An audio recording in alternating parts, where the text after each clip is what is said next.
देशवासियों, नमस्कार।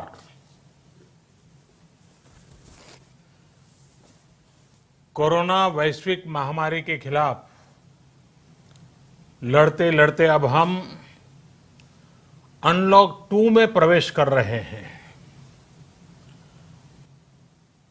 और हम उस मौसम में भी प्रवेश कर रहे हैं जहां सर्दी, जुकाम, खांसी, बुखार ये सारे न जाने क्या क्या होता है, ये मामले बढ़ जाते हैं। ऐसे में मेरी आप सभी देशवासियों से प्रार्थना है कि ऐसे समय अपना ध्यान रखिए। साथियों, ये बात सही है कि अगर कोरोना से होने वाली मृत्यु दर को देखें तो दुनिया के अनेक देशों की तुलना में भारत संभली हुई स्थिति में है। समय पर किए गए लॉकडाउन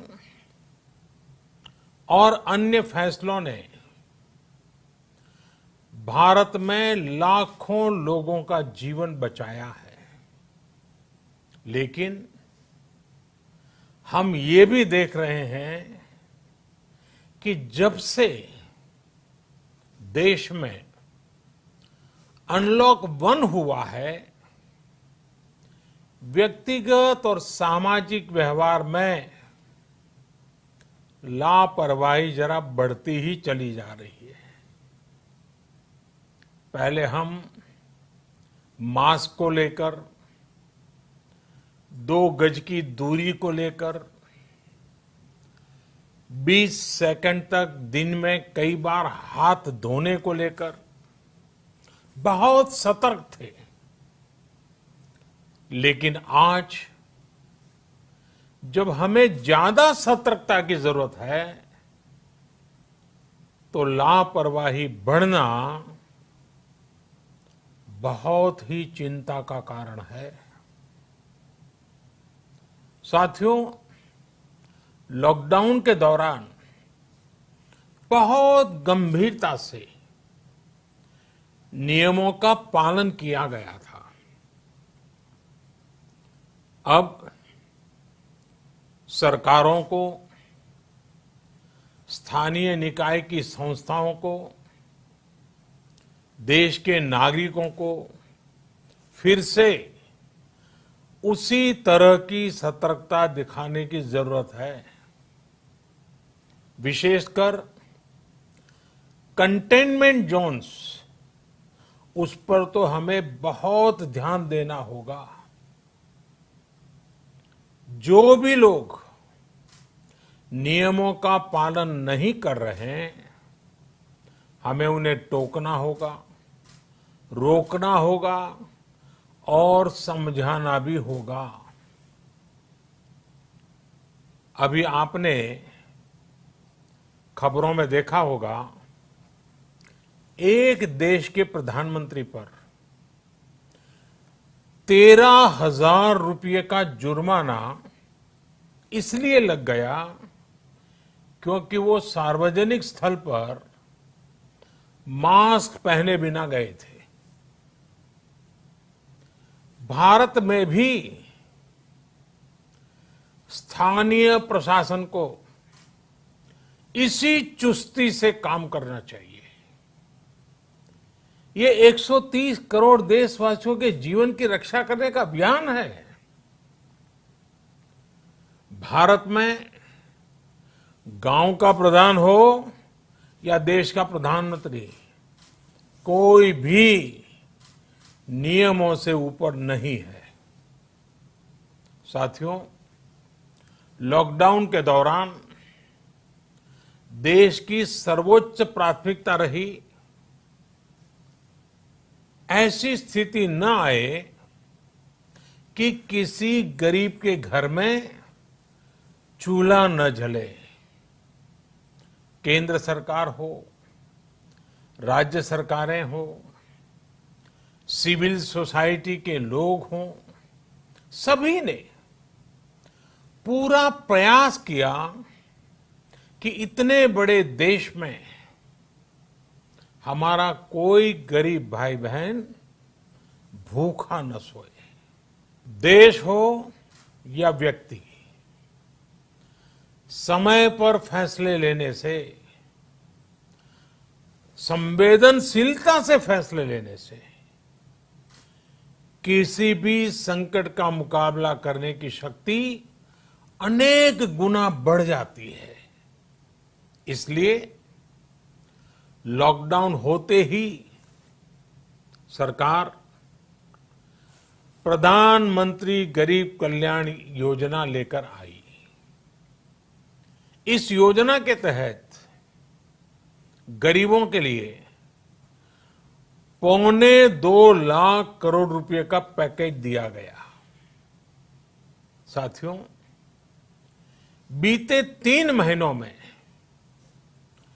20 करोड़ गरीब परिवारों के जनधन खातों में सीधे 31,000 करोड़ रुपया जमा करवाए गए हैं। इस दौरान 9 करोड़ से अधिक किसानों के बैंक खातों में 18,000 करोड़ रुपए जमा हुए हैं। इसके साथ ही गांवों में श्रमिकों को रोजगार देने के लिए प्रधानमंत्री गरीब कल्याण रोजगार अभियान तेज गति से आरंभ कर दिया गया है। इस पर सरकार 50,000 करोड़ रुपए खर्च कर रही है। लेकिन साथियों, एक और बड़ी बात है जिसने दुनिया को भी हैरान किया है, आश्चर्य में डुबो दिया है। वो ये कि कोरोना से लड़ते हुए भारत में 80 करोड़ से ज्यादा लोगों को 3 महीने का राशन, यानी परिवार के हर सदस्य को 5 किलो गेहूं या चावल मुफ्त दिया गया। इसके अतिरिक्त प्रति परिवार हर महीने 1 किलो दाल भी मुफ्त दी गई। यानी एक तरह से देखें तो अमेरिका की कुल जनसंख्या से 2.5 गुना अधिक लोगों को, ब्रिटेन की जनसंख्या से 12 गुना अधिक लोगों को और यूरोपियन यूनियन की आबादी से लगभग 2 गुने से ज्यादा लोगों को हमारी सरकार ने मुफ्त अनाज दिया है। साथियों, आज मैं इसी से जुड़ी एक महत्वपूर्ण घोषणा करने जा रहा हूं।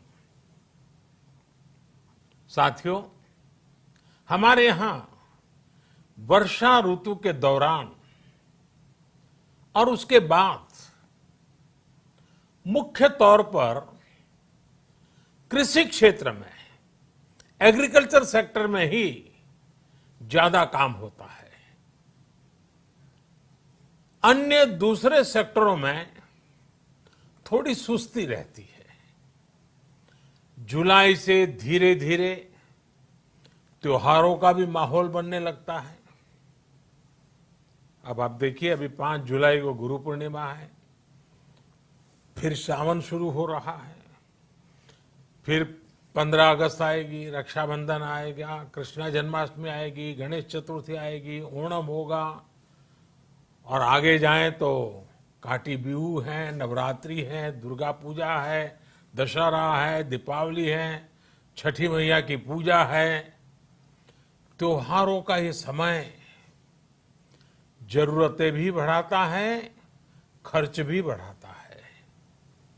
इन सभी बातों को ध्यान में रखते हुए ये फैसला लिया गया है कि प्रधानमंत्री गरीब कल्याण अन्न योजना का विस्तार अब दिवाली और छठ पूजा तक, यानी नवंबर महीने के आखिर तक कर दिया जाएगा। यानी 80 करोड़ लोगों को मुफ्त अनाज देने वाली ये योजना अब जुलाई, अगस्त, सितंबर, अक्टूबर, नवंबर में भी लागू रहेगी। सरकार द्वारा इन 5 महीनों के लिए 80 करोड़ से ज्यादा गरीब भाई बहनों को हर महीने परिवार के हर सदस्य को 5 किलो गेहूं या 5 किलो चावल मुफ्त मुहैया कराया जाएगा। और साथ ही प्रत्येक परिवार को हर महीने 1 किलो चना भी मुफ्त दिया जाएगा। साथियों, प्रधानमंत्री गरीब कल्याण अन्न योजना के इस विस्तार में 90,000 करोड़ रुपए से ज्यादा खर्च होंगे। और अगर इसमें पिछले 3 महीने का खर्च भी जोड़ दें तो ये करीब करीब 1.5 लाख करोड़ रुपया हो जाता है। अब पूरे भारत के लिए हमने एक सपना देखा है। कई राज्यों ने तो बहुत अच्छा काम भी किया है। बाकी राज्यों पर भी हम आग्रह कर रहे हैं कि इसको काम को आगे बढ़ाएं। और काम क्या है? अब पूरे भारत के लिए एक राशन कार्ड की व्यवस्था भी हो रही है। यानी एक राष्ट्र एक ration card, 1 nation 1 ration card. इसका सबसे बड़ा लाभ उन गरीब साथियों को मिलेगा जो रोजगार या दूसरी आवश्यकताओं के लिए अपना गांव छोड़ करके कहीं और जाते हैं, किसी और राज्य में जाते हैं। साथियों, आज गरीब को, जरूरतमंद को सरकार अगर मुफ्त अनाज दे पा रही है तो इसका श्रेय प्रमुख रूप से 2 वर्गों को जाता है। पहला, हमारे देश के मेहनती किसान, हमारे अन्नदाता। और दूसरा, हमारे देश के ईमानदार टैक्स पेयर। आपका परिश्रम, आपका समर्पण ही जिसकी वजह से देश ये मदद कर पा रहा है। आपने देश का अन्न भंडार भरा है, इसलिए आज गरीब का, श्रमिक का चूल्हा जल रहा है। आपने ईमानदारी से टैक्स भरा है, अपना दायित्व निभाया है, इसलिए आज देश का गरीब इतने बड़े संकट से मुकाबला कर पा रहा है। मैं आज हर गरीब के साथ ही देश के हर किसान, हर टैक्स पेयर का हृदय से बहुत बहुत अभिनंदन करता हूं, उन्हें नमन करता हूं। साथियों, आने वाले समय में हम अपने प्रयासों को और तेज करेंगे। हम गरीब, पीड़ित, शोषित, वंचित हर किसी को सशक्त करने के लिए निरंतर काम करेंगे। हम सारी एहतियात बरतते हुए इकोनॉमिक एक्टिविटीज को और आगे बढ़ाएंगे। हम आत्मनिर्भर भारत के लिए दिन रात एक करेंगे। हम सब लोकल के लिए वोकल होंगे। इसी संकल्प के साथ हम 130 करोड़ देशवासियों को मिलजुल करके संकल्प के साथ काम भी करना है, आगे भी बढ़ना है। फिर से एक बार मैं आप सबसे प्रार्थना करता हूं, आपके लिए भी प्रार्थना करता हूं, आपसे आग्रह भी करता हूं, आप सभी स्वस्थ रहिए, 2 गज की दूरी का पालन करते रहिए, गमछा, फेस कवर, मास्क ये हमेशा उपयोग कीजिए, कोई लापरवाही मत बरतिए। इसी आग्रह, इसी कामना के साथ मैं आप सभी को बहुत बहुत शुभकामनाएं देता हूं। धन्यवाद।